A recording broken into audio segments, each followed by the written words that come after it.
Apple just introduced the new M4 chip during one of their keynotes with all of the usual Apple adjectives in place. Impossibly, incredibly stunning, breakthrough, outrageous, and amazing, magical. The first product getting the new M4 CPU is maybe surprisingly the iPad Pro. There are already actually Geekbench scores out there, and it's pretty fast. In some tests, it actually scores over 3900 in single core speed on the new M4 iPad Pro, the 10-core variant. In comparison, my M3 Max gets 3057 in single core. Even the Intel's i9 14900KS score of 3300 points gets beaten by the M4's single core score. In single core speed, the M4 chip in the iPad Pro is pretty faster, much faster, 50% faster. Fast. But again, this is in single core, and when we look at multi-core, the results are different, of course. So all of this performance crippled by the iPad OS. Imagine if you got full access to the iPad OS and you could do and install anything you'd want. Wouldn't that be cool on such a powerful device? Shocking concept. Maybe Apple should make some kind of laptop.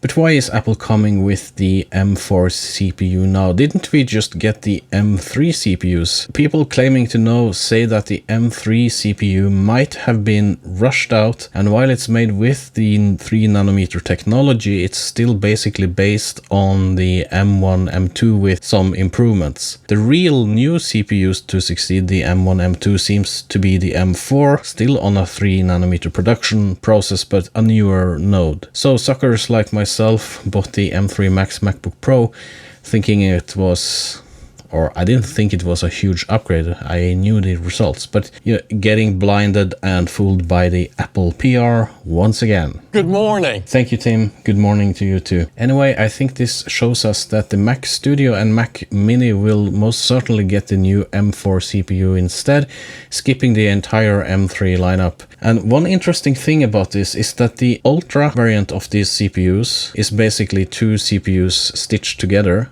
And they have a special type of interconnect on the chip, and we didn't see this interconnect on any of the M3 versions of the CPU. So maybe they were never meant to be in the desktop computers. So I think we might expect to see updated Mac desktops this year based on the M4, and probably they will release M4 on their laptops later or in the end of the year. I'm sure Apple will expect people to pay premium for these models, and if you're in the market for a new desktop computer, it might be financially smart to sit on the fence and wait for Apple to release these new M4 based models, and when you do, or when they do, you might find good deals on older models which are still highly capable machines. It's not like they are getting slower when a new model comes out. I know there's a conspiracy there against iPhone getting slower, and yeah, it gets slower because the battery, yeah, I don't want to start that, but I don't think we have this on the desktops. I hope not. If you need a computer now, buy it now, because it will always be something else around the corner. I mean, M5, M6, you can be sure that Apple is already planning those out. What's going to happen with the Mac Pro?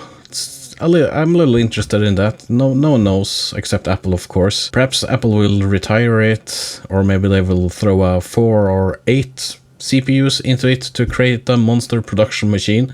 That would be pretty cool, and probably really expensive, only Apple knows. I had the Intel Mac Pro a few years ago, and I kind of missed the time you could order a base model or cheap Mac Pro, and afterwards you could upgrade the memory, you could upgrade the CPU. Actually, you could buy an Intel CPU off the shelf, Xeon CPU storage, and actually also in some cases the graphics card. That was a little bit harder to upgrade the GPU, but it could work more or less just as a regular PC. That is one reason I still have a foot in the PC community. I'm not only Apple, because I love the building and configuration part of your own PC, and kind of I like the financial aspect of it. It's just cheaper, you know, especially if you want to have some gaming PCs. But yeah, anyway, now that is dumbed down on to the configurator on the Apple website that drains your bank account with each option you click. 128 gigabytes.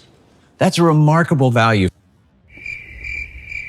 Well, we will probably get to know more at the upcoming WWDC in June. Let me know what you think. The comments below are open. Thank you and goodbye.